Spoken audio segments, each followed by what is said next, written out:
Yeah. My favorite. It's Judd's Hockey Show. Yes, it is. It is a Sunday edition of Judd's Hockey Show. Judd Zulgad, just back from the Xcel Energy Center. AJ Fredrickson producing today. As always, he will be in for a set of shows for the rest of the season. Declan remaining on vacation. He's back tomorrow. I'm sure we'll get back to things as well as the trade deadline approaches on Friday. But AJ, I figured it would be worth doing an episode today based on one thing and one thing alone. Dean Evison, the Wild coach, who loves nothing more than to spread the credit around, spread the wealth around, said in his post-game press conference after a 3-2 overtime Wild victory in which Kirill Kaprizov had a natural hat trick. He had an even strength goal and power play goal in the third period, and then, not surprisingly, the OT goal. Said that was the best performance, the best game he has seen from Kirill in Kirill's career with the Wild. And of course, Dean has been here for the entire thing. And we have seen some absolutely outstanding games from the young man.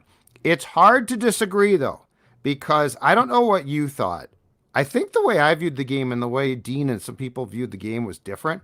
I thought this team was pretty lifeless and soft on the puck for two periods, and they had a ton of shots, but it's Columbus. Like, they didn't have a ton of, I didn't think, a ton of domination like I think that you should in a game against a Blue Jackets team that very much does not want points. And Kirill said in the third period, okay, enough of this crap.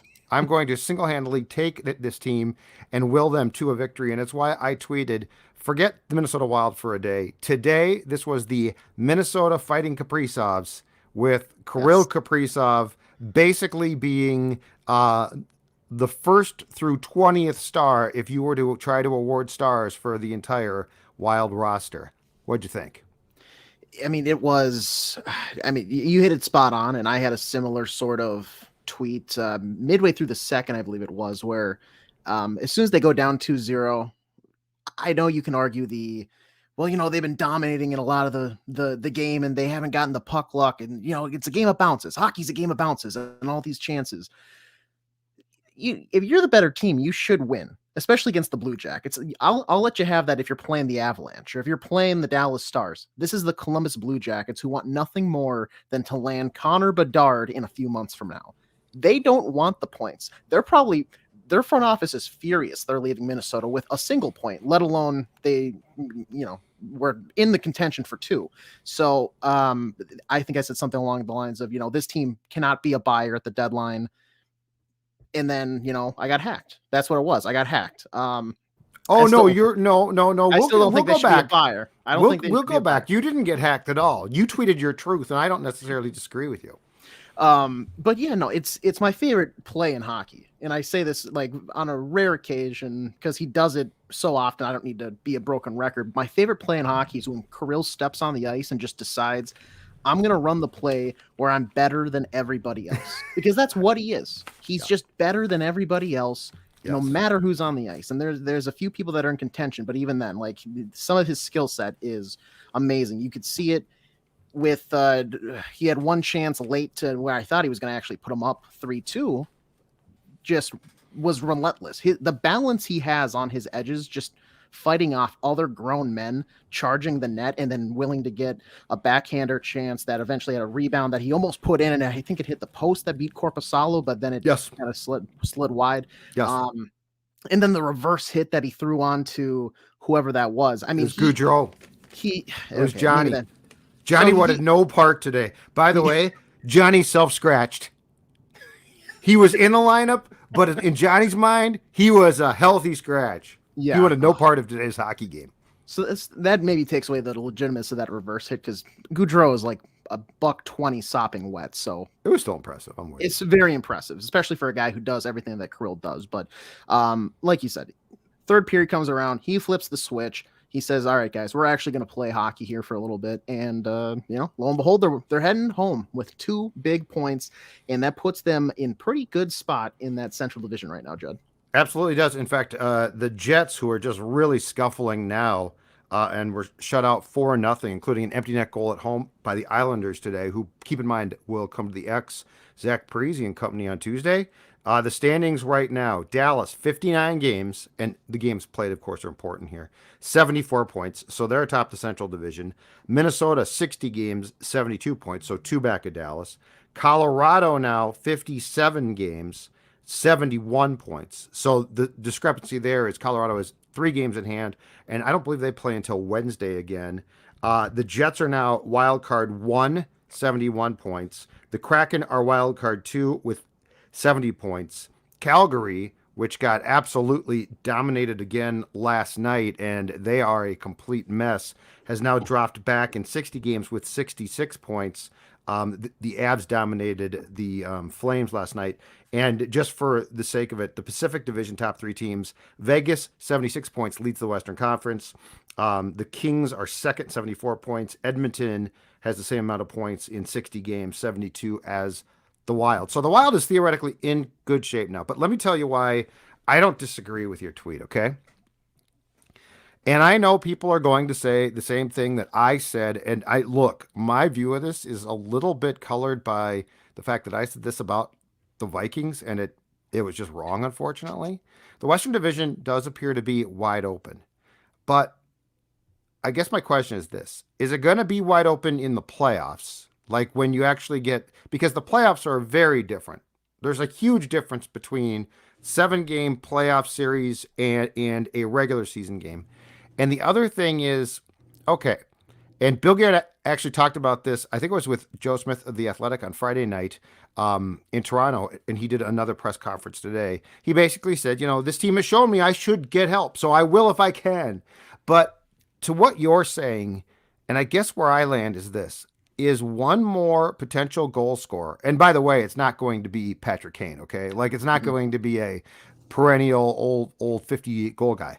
Does James Van Riemsdyk on the second line give the Wild enough goal scoring to make that trade and think that you're going to make a playoff run when we have a lot of guys that we are watching who are contributing nothing offensively? Jordan Greenway, Marcus Foligno, Goudreau sort of comes and goes, right, Age? So yeah. I guess to your point, where I'm sort of on your side here is, do I really think, and if you could do it for cheap, I guess it's fine, but do I really think that one more guy that can possibly put the biscuit in the basket with Boldy is going to ultimately change this team's playoff fate? When with Kevin Fiala last year, who struggled against the Blues, it didn't help. I just have a lot of questions about the makeup of this team, not in the regular season as much as in a playoff series. Yeah, I mean, the short answer is no. It's not going to be that thing that pushes them over the hump, because I think they're so far away from the hump that you need a couple of those guys to really do it. I mean, you say that maybe tongue in cheek that it's the Minnesota Kirills that won the game. That seems like a lot of the games here at times, because we've seen maybe Boldy kind of go with that turtle performance sometimes, where he will maybe poke his head out and have a 3-point night and help the win, and other times he'll head back in the shell and all of a sudden he's missing for like 4 games, and we see him struggle and whatnot. So one guy is not going to do it. In as much as I appreciate and love the optimistic Wild fans that are like, well, they just got to hit some stride and they got to get that momentum, and this recent stretch, these past 5 games, it kind of shows that we're going there. Guys, it's not the situation that you want it to be. I love that you're looking at this season and this team right now through rose-colored glasses, but the reality is this team is still a couple, I'm not going to say significant, but very implemental pieces, like very impact players, to actually go out there and be a team that you're going to look on a nightly basis and say they're going to run this other team out of the barn, and they're going to run through the playoffs at least to the 3rd round. And make no mistake from my end, AJ, if I was Dean, I would be more upset by today than pleased about it. I mean, one guy basically said, screw this, we're going to win against a really bad team. Okay. Like Kirill Kaprizov, God bless him. And against good teams, he's still very, very good, but that's a lot harder of task if you're in a 7-game playoff series to pull the Messier against the Devils, I'm going to score a hat trick, bleep all of you. It's one thing on a Sunday afternoon to pull it off against the Blue Jackets. And I'm not denigrating his performance at all, to be very clear. He is an unbelievable player, and he's worth the price of admission, and I love watching him. And he is built like a I mean, he's so strong. What's the word I'm trying to think of here? Fire hydrant. He's built like a fire hydrant. Like he's got as Fleury said post game, he's got the big ass. Like he's got the strongest backside you've ever seen. But all of that being said, I'm not impressed. I felt they were knocked off the puck way too much. I felt that they spent 2 periods doing way too much lollygagging. I felt that it was what they do every time they play a team like Toronto tough. They come back and they're like, we're pretty good. It's like, no, you're not. I mean, how many times do I have to say this, AJ? Kirill's really good. You're not very good. You need to work your asses off. You need to act like the majority of your players aren't that great. And what you need to do is work your butts off. So I just want to be crystal clear about this. Today doesn't impress me. You were very fortunate that you had a godsend of a player who was a 5th round pick. But I'm not going to sit here and say that I'm going to forget the first 2 periods. I'm not going to sit here and say that your tweet was wrong. I don't think it was. I tweeted some stuff too. When Goligoski turns the puck over for that first goal, we've talked about this. He's playing way too much now. Why is Dakota Mermis sitting out after he was really impressive and he's a young player? I don't care he's young, but he seems to be a very steady presence, okay? He did nothing to get scratched other than be low man on the totem pole. Well, that's not fair. Goligoski doesn't reserve the right to just play now, I mean, Age, this is what, and I told someone in the press box this today, and I don't know about you. I've probably gone a little bit too far here, but I just don't care at this point. I told someone I want them to make the playoffs so that I can watch Dean coach again. Because there are moves he doesn't make that drive me crazy. There are absolutely moves he makes. I mean, Goligoski again today was defenseman 2 on the ice on 3-on-3 after being defenseman 2 on the ice in Toronto. And I know it was Boldy who was, Goudreau gave up the puck in Toronto in OT to Nylander, and then Boldy got beat. But Goligoski was out there, and he shouldn't have been out there. So, there's a lot of things I saw today that don't involve Kirill that I don't really like that much. Where is the Dean Evison that sat Zach Parise? I think that Where is that? I think that was Bill. Yeah, I think that was Bill. Well, then, if Bill Guerin, if you're listening, can you please get in Dean's ear and just maybe the issue is that they share the same vision when it comes to a guy like Alex Goligoski, but there's no reason why we should be, in my opinion, scratching Kalen Addison for 4 games. I know. And then after the game that Dakota Mermis had, I know you lost in overtime. He looked for his track. For his, that's true. Yes, for his repertoire and he's done. He's a young guy. He's got a fire to prove himself and show the organization that he deserves a spot. And he played like it and then some. Reward him. If you take him out of the lineup and you sit him, and then the performance that you had at the blue line. And this is getting off topic because now this is something that bothered me all game. Is go ahead. The Columbus Blue Jackets are not an offensive powerhouse of a team. They are not. I know they signed Johnny Gaudreau. I know Boone Jenner at times can look pretty good, and he's had some good stretches over the past couple of seasons at times. But the amount of 2-on-1s, 3-on-2s, or even breakaways that they had today that forced Marc-Andre Fleury, who has been stumbling here as of late, to either have to make a save or even showcase the defensive prowess of Matt Dumba at times, is ridiculous. Ridiculous. I understand that you feel like you need to really get on this team. You have to be on your toes and attack the net and throw pucks and get guys low, and you're crashing the net and everything. There's no reason they should have this many offensive chances the other way. Because as much as people want to say they dominated those first 2 periods, I think you and I are on the same page. They did not. The eye test said no. No. They had way too many. I mean, they were losing after the first 2 periods. So what's the shots, which is a nothing statistic. Like we don't even know, there's not, I mean, shots on goal date back to whatever, the 50s. And they're this, sort of arbitrary that looked like a shot. That was a shot. That was not a shot. Now, Kaprizov to start the third or second period had the breakaway. And they did have some good chances. Kaprizov could have had about 6 goals. Like, to be very clear here, there was the breakaway. There was a rebound chance in which the goaltender for Columbus made an unbelievable save. Like, he could have had 6 goals.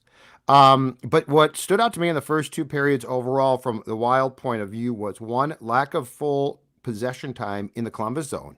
Like, they were not, that's a team that you should set up against.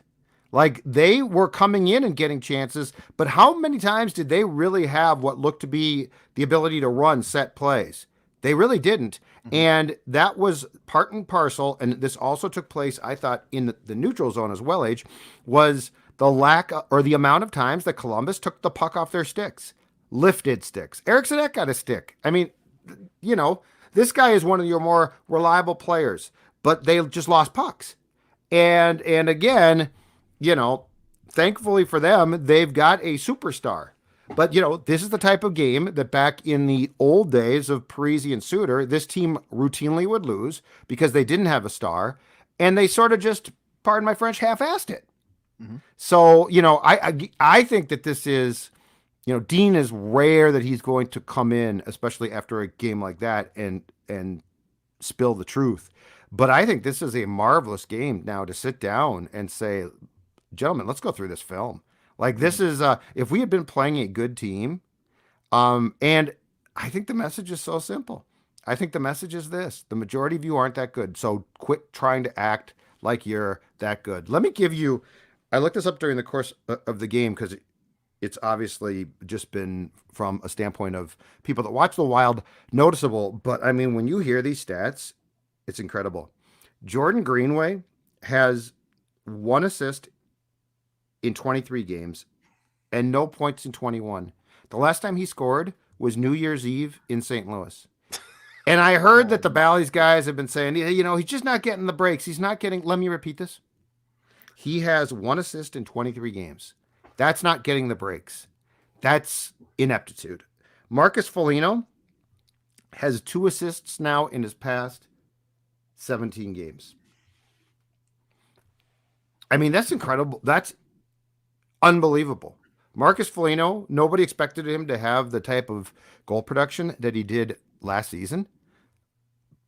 But those two combined have no goals in basically forever. And that's where I come back to is one guy who you're going to stick on the second line. And Boldy comes and goes too, scoring-wise, which is a little bit frustrating. Mm-hmm. I'd like to see more there. Now, he did get eventually credited with a first assist on Kaprizov's power play goal. But, when you're looking at this whole thing, this is why I really question, can one guy change things completely? Because it's not like anybody else, for the most part, is firing on any cylinders. Forget all, other than Kaprizov. And if Zuccarello turns the puck over one more damn time in his own zone, I mean, how annoying. He did it in overtime today. He did it, I think, in Toronto. How annoying has that gotten where he is making just completely irresponsible veteran plays? So, like, these are all the things I see, and I'm like, really? Like, Kirill's great, but you're really telling me you're going to win a 7-game series? You're really telling me that? Yeah, and I mean, we've been going for about 20 minutes here, and I feel like some people who just tuned in or whatever may think that we're upset that they won today. I'm not upset. No, but the thing is, you have to look past, like, a painting can look good from a distance, but as soon as you get in closer and you look at some of the brush strokes, you're like, the technique is awful. Yeah. This is not.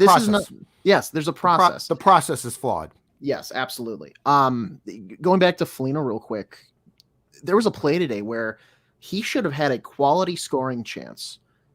I believe it was Eriksson was on the top left area of the zone, kind of like fighting off a guy, spun, and Foligno was I'm not going to say coasting, that makes it sound like he wasn't working, but he was cruising down into the slot.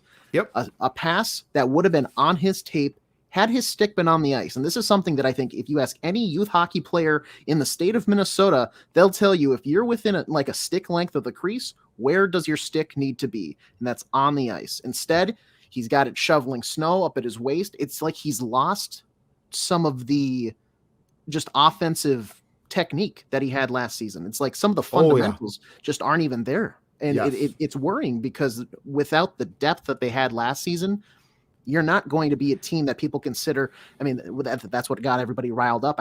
Anson Carter said that the team didn't have depth. they have essentially they're a kiddie pool in terms of a hockey team this year. It's Kirill, it's Zuccarello, at times it's Eric Sinek, and at times it's Boldy, and that's really about it. Forward wise, yeah, yes. And here's the problem, because Foligno, when he's going well, is captain material, and he's a very sort of cocky, confident player, which is fine, because that confidence, I think, translates to the rest of the team. Right now, he is less offensively confident in his skills than Ryan Reeves is. Ryan Reeves has more confidence. Watch Reeves play right now. And I mean, I'm not saying he's great, not great, but watch his decision making and watch his confidence. Marcus Foligno has none right now. Jordan Greenway, I don't even know. He's playing, so since Guerin chewed him out, shocking that had to take place. Since Guerin chewed Greenway out, Greenway's play has improved, but I can never tell. I can never tell where he's at. Foligno, I think, is just so shook, and he's so questioning himself, and it just translates to me. It translates. He got outworked for the puck a couple of times today, and that speaks volumes, because, again, he cares. So I'm never going to say he was purposely not working hard. That I think that would be wrong and incorrect. Yes. But he definitely got outworked, and I think he's just that shook. And and right now, he's playing what, like a fourth line wing at times. Yeah. Like there's just there's no there right now. And so, yeah. And look, Kaprizov was great. We started the show praising him, but it's very important, because sometimes in this town you don't get the complete truth.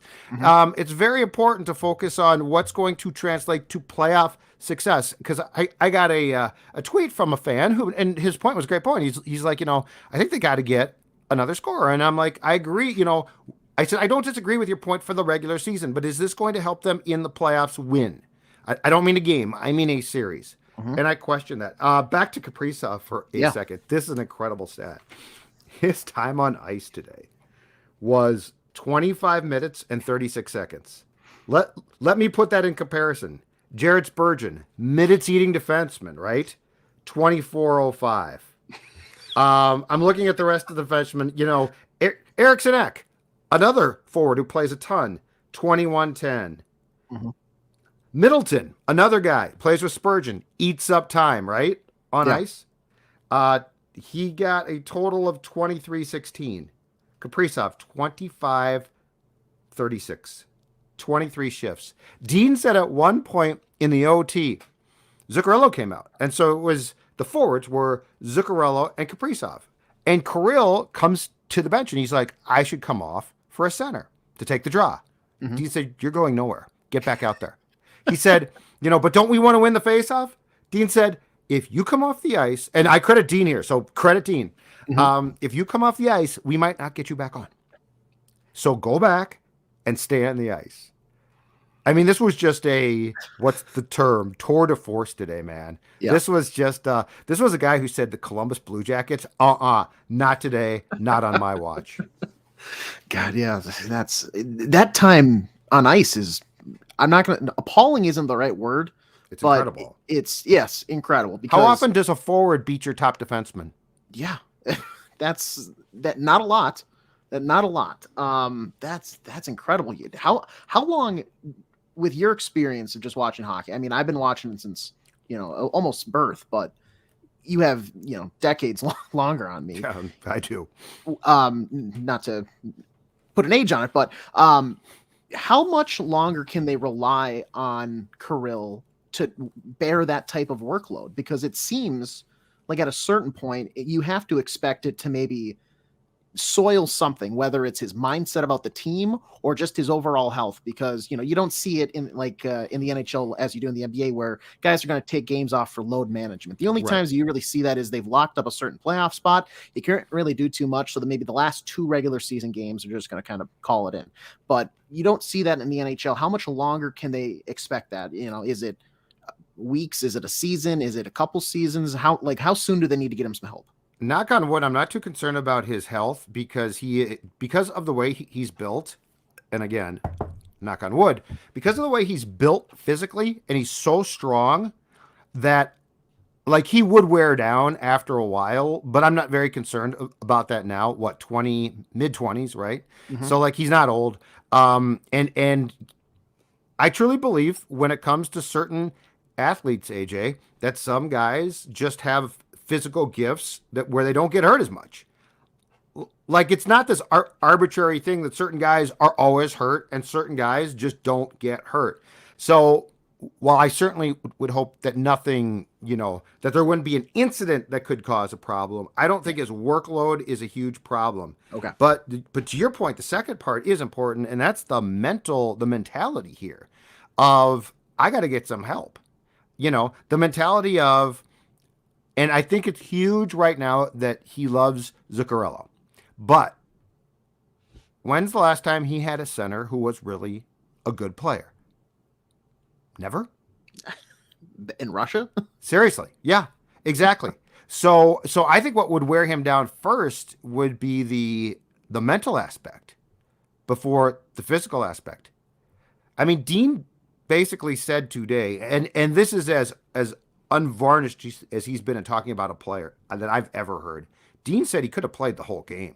Like he was that on, and Dean compared him as far as conditioning wise and all of that to Ovechkin.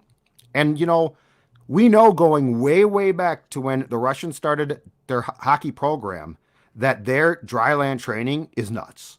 Yeah. Like they are, when the Russians played the Canadians in the 72 Summit Series, the first thing that the Canadian team had no idea about was because it was before training camp. So it was basically a summertime series before camp. And the Canadians at that time came in, sucking down beers, and they're like, okay, we'll get in shape during the tournament.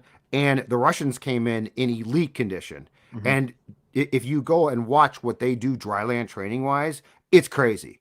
And like, that's the expectation. So guys like Ovechkin and Kirill Kaprizov have advantages of their wind is great, their ability to not fatigue is great. Heck, Ovechkin's what now, 37 or something like that? Yeah, I think 36, 37. He's something nuts, and he's still going absolutely outstanding. But I think you're right on the mentality thing. And I think as this contract comes up, that's why it becomes so important that Marco Rossi comes and develops. That's why it because I don't know that you can tell this kid, well, we're still going to, when his contract comes up, I don't know that you can, if you haven't shown him definite steps, that you can just say, just wait. Yeah. No, still just wait. I think at some point in time, it's going to be up to you to get this lauded farm system to develop players. So he says, okay, I see it now. I'll sign a huge contract. Yeah, and I'm curious to be whether it will be Marco Rossi, whether we have to wait a couple of years and it'll be Merit Kuznetsov over in Russia, or that's an intriguing one. I like Kuznetsov a lot. I do too. He, from what I've seen at times, just like the replays of some of their games and some of what he has showcased, is a very good two-way center who can move the puck progressively well up the ice. And, he can do kind of a little bit of everything, but he's still very raw at certain areas. But, or whether they're going to need to try to lure somebody in with some free agency stuff. And that'll be tough the next 3 seasons. But, it is at a certain point, you can't say we're going to keep throwing Ryan Hartman or maybe they're going to call it Vicky Rask again and get him back over here in the States and try to make it work. It's at a certain point, I'm just sick of, it's just Kirill Zuccarello.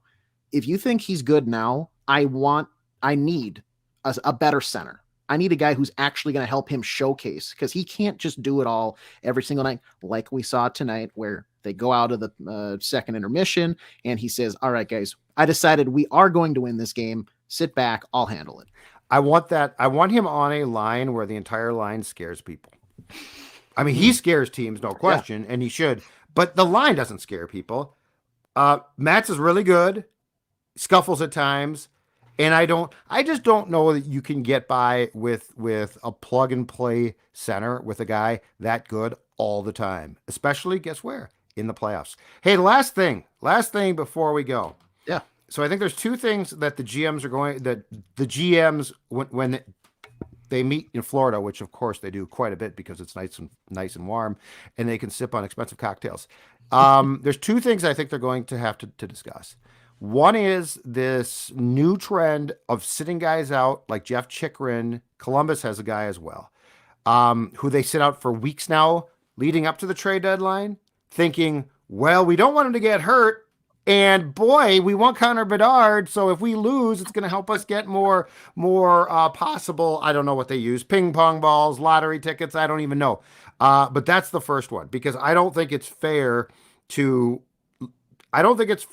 the Coyotes are playing the Wild and Jeff Chikrin, who is a Wild killer, doesn't play, then paving the way to make it easier for the Wild to win. I don't think that's fair to the rest of the division. And if that's reflected and hurts the Wild, I don't think that that's fair to the Wild. So I think that's the first thing. They're going to have to find a way where if you're going to sit a guy, he either legitimately has to be hurt, or there is a very quick, you cannot just say, 8 games. We'll see if we trade you. I mean, Chikrin's not traded yet. Guys are being traded left and right. Yeah.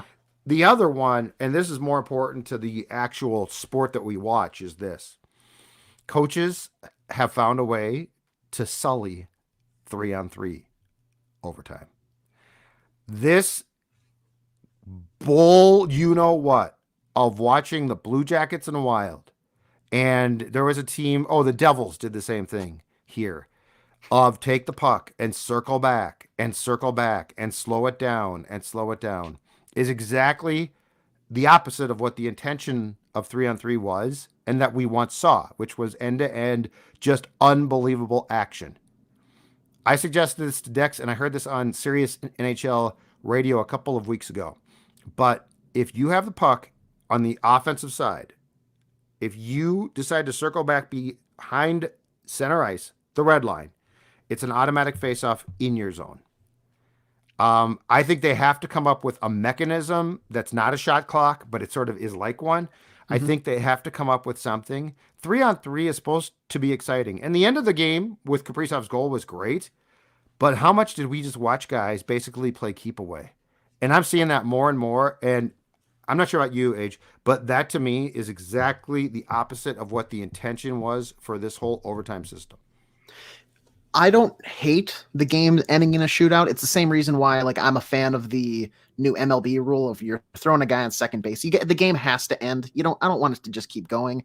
But 3-on-3 overtime was put in as let's make it a little more interesting and let's avoid the shootout because there should be more action there. Correct. That was the case. Maybe the first half of the season, it felt like, and then people started breaking down the film all we have to do is just win the opening face-off, control the puck, and then we win. That's all we have to do, because if you're just going to cycle and cycle, we're not cycling for cycling's sake. We're trying to draw the other team out of position so we can get a 2-on-1 and score. Right. But yes, they need to do something where I like that point of it, where as soon as you cross the red line, if you go back over it at all with possession, you're going to get penalized in some way, shape, or form. Over and back, baby. There you go. And by the way, the shootout sucks, but that's a whole different topic. The shootout. You know what doesn't suck?